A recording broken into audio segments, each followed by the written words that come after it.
Capítulo 9. Comentarios y descripción de un delito menor, 29087. Alguien ha robado 2 de las 12 gemas falsas que son parte integral del cierre de reloj de la puerta principal ornamentada del complejo municipal entre aproximadamente las 21 horas de ayer 24 de septiembre y las 05 de esta mañana. Debido a que muchas de las tiendas y los negocios están cerrados y tapiados con tablas de madera, los saqueadores se han dedicado a destrozar las propiedades municipales y a llevarse lo que creen que puede ser valioso. Este agente opina que el ladrón pensó que las gemas eran verdaderas, y lo dejó después de quitar 2, una verde y una azul, cuando se dio cuenta de que tan solo eran reproducciones de cristal. Esta puerta, también conocida como la puerta del ayuntamiento, es tan solo una de las salidas que llevan al complejo municipal. La puerta se encuentra ahora mismo cerrada debido a su diseño complicado y, en opinión de este agente, ridículo, que requiere que todas las gemas estén presentes para que la cerradura de la puerta se desbloquee. Esta entrada/salida permanecerá cerrada hasta que el Departamento de Parques y Jardines del Ayuntamiento las arranque de su sitio o hasta que se recuperen las 2 gemas y se coloquen de nuevo en su lugar. Debido a la falta de personal actual, no hay más remedio que suspender la investigación sobre este caso. Agente Marvin Branagh. Comentarios adicionales sobre el caso 29087, Agente Branagh. 26 de septiembre. Una de las gemas robadas, la azul, ha aparecido dentro de la propia comisaría. Son las 20 horas. Bill Hansen, el propietario del restaurante Grill 13, ya fallecido, llevaba al parecer consigo la gema falsa cuando llegó aquí en busca de refugio a primera hora de la tarde. El señor Hansen murió poco después de llegar bajo los disparos de la policía después de sucumbir a los efectos de la enfermedad del caníbal. La gema fue encontrada entre sus ropas, aunque este agente no tiene forma de saber si la robó él o dónde se encuentra la otra. Debido a que la ciudad se encuentra ahora mismo bajo la ley marcial, no se llevará a cabo ningún esfuerzo por encontrar la otra gema o colocar esta de nuevo en su sitio. Sin embargo, debido a que un número creciente de las calles que rodean el complejo municipal ya son intransitables, la necesidad de encontrar estas gemas puede convertirse en algo relevante. Una nota personal: este será mi último informe escrito hasta que la crisis actual haya finalizado. El papeleo no parece en estos momentos. La necesidad de documentar las faltas y los delitos menores me parece un asunto secundario respecto al cumplimiento de la ley marcial, y no creo que sea el único que opina de este modo. Marvin Branagh, Departamento de Policía de Raccoon City. Hill dejó el informe mecanografiado y el añadido escrito a mano de nuevo en el cajón de las pruebas y se preguntó con tristeza si Marvin todavía estaría vivo. Le parecía poco probable, lo que era una idea bastante deprimente. Era uno de los mejores agentes de la policía de Raccoon City, y siempre fue educado y agradable, aunque ello fuera en detrimento de su comportamiento profesional. Un verdadero profesional hasta el mismísimo final. Umbrella, hija de puta. Metió la mano en el cajón y sacó el trozo de cristal azul tallado como un diamante. Lo miró con atención. El resto de la sala de almacenamiento de pruebas había sido arrasada, y no encontró nada útil en cuestión de armas, ni en los cajones ni en los armarios con las cerraduras reventadas. Era obvio que ella no había sido la única que había pensado comprobar aquel lugar en busca de armas y municiones. Sin embargo, la gema. Marvin tenía razón respecto a lo de las calles bloqueadas alrededor de la puerta del ayuntamiento. Ella ya había intentado pasar por la zona y había descubierto que la mayor parte estaba llena de barricadas. Tampoco es que hubiera mucho de interés por allí. La puerta daba a un pequeño jardín con senderos pavimentados, más que nada un entorno para una estatua bastante mala del exalcalde Michael Warren. Detrás de todo aquello se encontraban el ayuntamiento, que ya no se utilizaba desde que se había construido el nuevo edificio municipal para los juzgados en la zona residencial de la ciudad, y también un par de senderos más que conducían al norte y al oeste respectivamente. A un concesionario de automóviles y a unos cuantos aparcamientos de coches usados si te dirigías hacia el norte, y si ibas hacia el oeste. ¡Mierda! El tranvía, exclamó, porque no había pensado en aquello antes. Hill se alegró, aunque también sintió la tentación de darse un golpe en la frente. Lo había olvidado por completo. Se trataba del viejo tranvía de modelo antiguo con 2 vagones que hacía el recorrido turístico y que ya solo se utilizaba en verano, pero cruzaba todos los barrios de las afueras de la zona oeste, más allá del parque de la ciudad, después de atravesar algunos de los vecindarios más exclusivos y pudientes. Se suponía que también existía una instalación de Umbrella abandonada en aquella dirección, y quizá allí habría coches que funcionasen y carreteras despejadas. Si todavía se encontraba en condiciones de funcionar, el tranvía sería el mejor modo de salir de la ciudad, la manera más fácil y sin problemas. Con todas esas barricadas, el único modo de llegar hasta el tranvía es a través de esa puerta cerrada, y solo tengo una de las gemas. No disponía del equipo necesario para encargarse de aquella enorme puerta ella sola, pero el informe de Marvin decía que Villancen llevaba encima la gema azul, y su restaurante estaba a tan solo 3 o 4 manzanas de donde se encontraba en ese momento.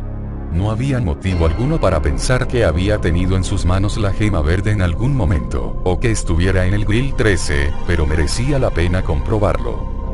Si no estaba allí, no se encontraría en una situación peor, pero si la encontraba, podría salir de la ciudad mucho antes de lo que esperaba. Con el Némesis por allí suelto, cuanto antes, mejor. De modo que se decidió. Gil dio la vuelta y se dirigió a la puerta del vestíbulo mientras se metía la gema azul en la riñonera. Quería pasarse por el cuarto de revelado de fotografía de la comisaría a ver si encontraba uno de aquellos chalecos de fotógrafo. No tenía ninguno de esos recargadores rápidos para revólveres y quería disponer de unos cuantos bolsillos para las balas sueltas del Colt. Ya que estaba, pensó en dejar allí la escopeta. Se había apañado una cincha para colocársela al hombro con el cinturón de uno de los muertos, así que llevarla no era demasiado problema, pero sin cartuchos, además, ya tenía la potencia de fuego del 357. No tenía sentido cargar con ella. Entró en el vestíbulo y giró a la izquierda, procurando de forma deliberada no mirar el cuerpo tirado en el suelo que había debajo de las ventanas encaradas hacia el sur. Era una joven infectada contra la que había disparado desde las escaleras que llevaban a la segunda planta, justo al doblar la esquina. Estaba bastante segura de que conocía a la chica. Era una secretaria recepcionista que trabajaba allí los fines de semana, Mary no sé qué. La habitación de revelado se encontraba frente a la abertura, bajo las escaleras. Tendría que pasar a escasos metros del cadáver, pero pensó que podría evitar mirarla demasiado de cerca si... ¡Cling! 2 de las ventanas estallaron hacia adentro lanzando una lluvia de fragmentos de cristal sobre el cuerpo de la recepcionista, y algunas de las astillas de vidrio se clavaron en las piernas desnudas de Gil. Al mismo tiempo, una enorme masa oscura cayó dentro, mayor que un hombre, tan grande como el asesino de Stars. Fue lo único que le dio tiempo a pensar. Gil salió corriendo en la dirección por donde había venido y abrió de golpe la puerta de la sala de almacenamiento de pruebas mientras oía a su espalda el crujir de cristales cuando aquello se puso en pie y el comienzo de su grito único y primordial. Stars. Siguió corriendo mientras sacaba el pesado revólver de debajo del cinturón y atravesaba la sala hasta llegar a la siguiente puerta, que daba a su vez a la sala de reuniones para policías de patrulla. Giró a la izquierda en cuanto entró y los escritorios se convirtieron en un borrón cuando pasó a toda velocidad a su lado, lo mismo que las sillas y las estanterías. Una de las mesas estaba volcada y llena de manchas de sangre y restos procedentes de los cadáveres de al menos 2 policías, cuyos cuerpos destrozados se habían visto reducidos a obstáculos en su camino. Gil saltó por encima de las piernas retorcidas y oyó como la puerta se abría, se desintegraba a su espalda con un estallido de madera machacada y astillada que no pudo ahogar el rugido furioso de Némesis. Más rápido, más rápido, más rápido. Se estampó contra la puerta sin dejar de correr. Hizo caso omiso del pinchazo apagado de dolor que envolvió el hombro lastimado y giró a la derecha en cuanto entró en el siguiente vestíbulo. Stars Boom. Una estela humeante de luz pasó zumbando a su lado y abrió un agujero irregular y humeante en el suelo a poco menos de 1 metro de ella. Unos cuantos trozos de mármol y de cerámica ennegrecidos volaron por los aires en una explosión de ruido y calor. Dios, está armado. corrió más deprisa todavía bajando por la rampa que llevaba al vestíbulo inferior, y justo en ese momento recordó que había echado todos los cerrojos de la puerta principal. Sintió una especie de puñetazo en el estómago cuando se dio cuenta de aquello. No lograría abrirla, no tenía ninguna posibilidad de... ¡Bam! Otra descarga de lo que debía ser un lanzagranadas o algo mayor que pasó lo bastante cerca de ella como para que pudiera sentir aire rasgarse al lado de la oreja derecha, y oyó el silbido de su velocidad increíble justo antes de que las hojas de la puerta saltaran hechas pedazos. Quedaron colgando y balanceándose de las bisagras retorcidas, meciéndose y echando humo mientras ella pasaba lanzada a la carrera y salía a la noche fresca y oscura. Está cerca, demasiado cerca. Gil sacrificó de modo instintivo un segundo de velocidad para echarse de un salto a un lado y alejarse de su trayectoria. Se dio cuenta vagamente de que el cuerpo de Brad ya no estaba allí, pero no le importó. El Némesis pasó a su lado justo cuando aterrizó de nuevo en el suelo y atravesó lanzado a la carga el lugar que ella había ocupado un momento antes. El impulso lo arrastró una considerable distancia, era veloz, pero también demasiado pesado para detenerse de golpe. Su tamaño monstruoso le proporcionó a Gil el tiempo que necesitaba. Cruzó las puertas y las cerró de golpe con un quejido herrumbroso mientras se descolgaba la escopeta de la espalda. Se dio la vuelta y metió el arma entre los grandes tiradores de la puerta, y ambos crujieron contra el cañón y la culata antes de que le diera tiempo a soltarla. Lo hicieron con la fuerza suficiente para que Gil se percatara de que las puertas no resistirían durante demasiado tiempo. El Némesis aulló con rabia animal desde el otro lado, un sonido diabólico lleno de ansia de sangre tan violento que Gil se estremeció de forma involuntaria.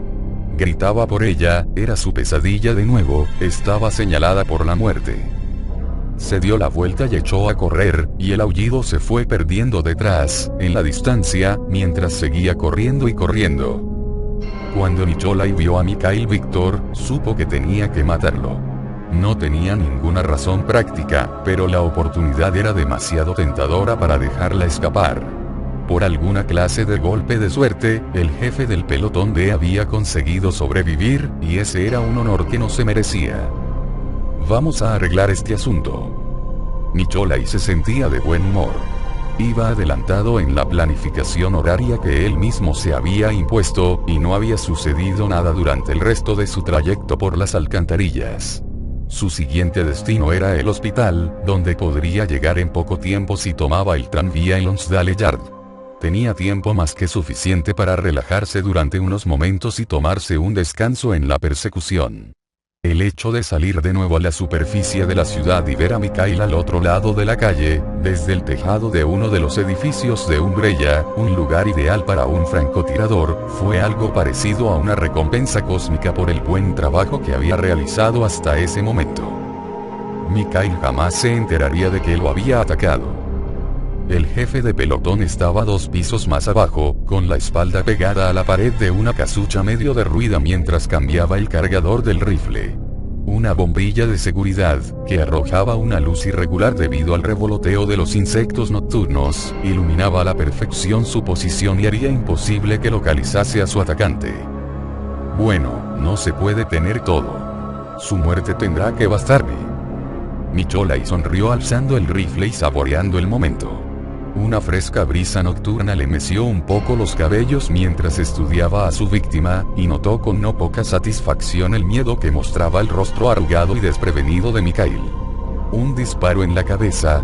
No. En el improbable caso de que Mikhail hubiese quedado infectado, Nicholai no quería perderse su resurrección. Además, disponía de tiempo de sobra para quedarse mirando. Bajó el cañón una pizca y apuntó contra una de las rodillas. Muy doloroso, pero podría utilizar los brazos y lo más probable era que comenzara a disparar a ciegas en la oscuridad. Nicholai prefería no arriesgarse a que le diera por casualidad. Mikhail había terminado de revisar su arma y estaba mirando a su alrededor, como si estuviera planeando su siguiente paso. Nicholai acabó de apuntar por fin y disparó un único tiro, sintiéndose muy feliz por su decisión justo en el momento que el jefe de pelotón se doblaba sobre sí mismo agarrándose el estómago, y de repente, Mikhail desapareció al otro lado de la esquina en mitad de la noche. Nicholai pudo distinguir el sonido de los pasos sobre la gravilla que se apagaban poco a poco. Maldijo en voz baja y apretó la mandíbula por la frustración. Quería ver retorcerse a Mikhail, quería verlo sufrir con aquella herida dolorosa y probablemente letal. Al parecer, los reflejos de Mikhail no eran tan malos como él había pensado. Bueno, pues entonces morirá en algún rincón oscuro en vez de donde yo pueda verlo. ¿Qué me importa? No es que no tenga otras cosas que hacer. No funcionó. Mikhail estaba herido de gravedad y Nicholai quería verlo morir. Tan solo tardaría unos minutos en encontrar su rastro de sangre y perseguirlo. Hasta un niño podría hacerlo. Nicholai sonrió. Y cuando lo encuentre, puedo ofrecerle ayuda, puedo jugar a ser el camarada preocupado. Mikhail, ¿quién te ha hecho esto? Déjame que te ayude. Se dio la vuelta y se apresuró a bajar por las escaleras mientras se imaginaba la expresión en la cara de Mikhail cuando se diera cuenta de quién era el responsable de su suplicio, cuando comprendiera su fracaso como jefe y como hombre. Nicholai se preguntó qué habría hecho para merecer tanta felicidad. Hasta aquel momento, aquella noche había sido la mejor de toda su vida. La línea telefónica se cortó en cuanto terminaron de hablar, y Carlos se dirigió a uno de los reservados y se sentó, pensando con detenimiento en todo lo que le había dicho Trent. Si todo aquello era cierto, y Carlos creía que lo más probable era que lo fuera, Umbrella tendría que responder de muchas cosas. ¿Por qué me cuenta todo esto?, había preguntado Carlos, algo aturdido, casi al final de la conversación. ¿Por qué a mí? Porque he visto su ficha, contestó Trent. Carlos Oliveira, mercenario profesional, excepto que siempre ha luchado en el bando de los buenos, siempre a favor de los oprimidos y de los indefensos. Ha arriesgado 2 veces la vida en sendos intentos de asesinato, y ambos realizados con éxito, el primero contra un señor de la droga tiránico y cruel, y el otro contra un magnate de la pornografía infantil, si no recuerdo mal. Además, jamás le ha hecho daño a un civil inocente. Ni una sola vez. Señor Oliveira, Umbrella está involucrada en ciertas prácticas extremadamente inmorales, y usted es exactamente el tipo de persona que debería estar trabajando para detenerlos. Según Trent, el virus T de Umbrella, o el virus G, que eran al parecer 2 cepas distintas, fue desarrollado y utilizado en los monstruos que ellos mismos habían creado para convertirlos en verdaderas armas vivientes. Los humanos que se veían infectados por ellos contraían la enfermedad del caníbal. Trent también le había dicho que los directivos de Lutz sabían a qué estaban enviando a su gente y que lo más probable era que lo hubieran hecho a propósito. Todo en nombre de la ciencia y de la investigación. Umbrella tiene ojos y oídos por todas partes, le había comentado Trent. Como ya le he dicho antes, tenga cuidado en quien confía. La verdad es que nadie es de fiar. Carlos se puso en pie de repente y se dirigió hacia la cocina, perdido en sus propios pensamientos. Trent se había negado a hablar sobre sus propias razones para atacar a Umbrella, aunque a Carlos le había dado la impresión de que Trent también trabajaba para ellos de algún modo. Eso podría explicar por qué era tan reacio a explicarse. Está teniendo tanto cuidado para no quedarse con el culo al aire, pero ¿cómo puede saber tantas cosas? Todo lo que me ha contado. Un montón de hechos, y algunos de ellos parecían arbitrarios por completo. Había una gema falsa de color verde en un congelador industrial en el sótano del restaurante. Trent le había dicho que formaba parte de una pareja de joyas, pero se había negado a decirle dónde estaba la otra y por qué eran importantes. Asegúrese de que acaban juntas, le había insistido Trent, como si Carlos fuese a toparse con la otra por las buenas. Cuando encuentre la azul, tendrá su explicación. A pesar de lo inútil y críptico que podía parecer aquello, Trent también le había dicho que Umbrella mantenía 2 helicópteros en la planta abandonada de reciclaje de agua que había al noroeste de la ciudad. Quizá lo más útil de todo había sido la última información que Trent le había pasado. En el hospital de la misma ciudad estaban trabajando sobre una vacuna, y aunque todavía no la habían sintetizado, sí existía al menos una muestra. Aunque es bastante posible que el hospital no esté ahí mucho tiempo más, había comentado, lo que provocó que Carlos se preguntara de nuevo cómo conseguía Trent toda aquella información. ¿Qué se suponía que iba a pasar? ¿Y cómo lo había llegado a saber Trent? Trent parecía pensar que la supervivencia de Carlos era importante, parecía convencido de que Carlos iba a cumplir una función relevante en la lucha contra Umbrella, pero Carlos no estaba muy seguro de por qué, o si ni siquiera quería unirse a esa lucha. En aquellos momentos, lo único que quería era salir de la ciudad, pero fuese el que fuese el motivo por el que Trent se había mostrado dispuesto a ofrecerle información, Carlos se sentía agradecido por la ayuda. Aunque tampoco habría estado mal si me hubiera ofrecido algo más, las llaves de un vehículo blindado, a lo mejor, o alguna clase de bote de repelente para monstruos. Carlos se quedó de pie en la cocina observando la trampilla de aspecto pesado que, en teoría, daba a la escalera que bajaba al sótano. Trent le había dicho que lo más seguro era que hubiera más armas en la torre del reloj, que no se encontraba demasiado lejos del hospital. Eso, y lo que le había contado sobre los helicópteros de Umbrella, posados al norte de la torre y del hospital, era muy útil desde luego. Pero ¿por qué me ha dejado venir si soy tan importante? Podría haberlo impedido cuando iba de camino a la oficina de campaña. Había muchas cosas en aquella situación que no tenían sentido, y Carlos estaba dispuesto a apostar todo lo que tenía que Trent no se lo había contado todo. No le quedaba más remedio que confiar en él un poco, pero iba a tener mucho cuidado a la hora de depender de la información que le había pasado Trent. Carlos se puso en cuclillas al lado de la trampilla, agarró el asa y tiró. Era pesada y lo logró a duras penas, dejándose caer hacia atrás y utilizando las piernas como palanca. A menos que los cocineros fueran culturistas, tenía que haber una palanca de buen tamaño en algún lugar de la cocina. La puerta delantera del restaurante se abrió y se cerró. Carlos dejó a un lado la trampilla con suavidad y sin hacer ruido antes de darse la vuelta, todavía en cuclillas, y apuntó el M16 hacia la entrada al salón comedor. No creía que los zombies tuvieran la coordinación mental suficiente para abrir puertas, pero no tenía ni idea de lo que eran capaces de hacer los monstruos, o si había alguien más rondando por las calles. Unos pasos lentos y sigilosos se dirigieron hacia la cocina. Carlos contuvo la respiración mientras pensaba en Trent y en la posibilidad de que le hubieran tendido una trampa, pero lo último que esperaba ver era un revólver 357 aparecer por la esquina, empuñado por una joven atractiva y de aspecto tremendamente serio que entró agachada y que apuntó a Carlos antes de que éste pudiera parpadear. Se quedaron mirándose durante un instante y ninguno de los dos se movió. Carlos pudo ver en la expresión de los ojos de la mujer que no dudaría en pegarle un tiro si lo creía necesario. Puesto que él se sentía de un modo bastante parecido, decidió presentarse. Me llamo Carlos, dijo con voz tranquila. No soy zombie. Tranquila, ¿vale? La chica se lo quedó mirando un momento más y luego asintió con lentitud mientras bajaba el revólver. Carlos apartó el dedo del gatillo del rifle e hizo lo mismo a la vez que ambos se ponían en pie moviéndose con cuidado. Gil Valentine, contestó ella.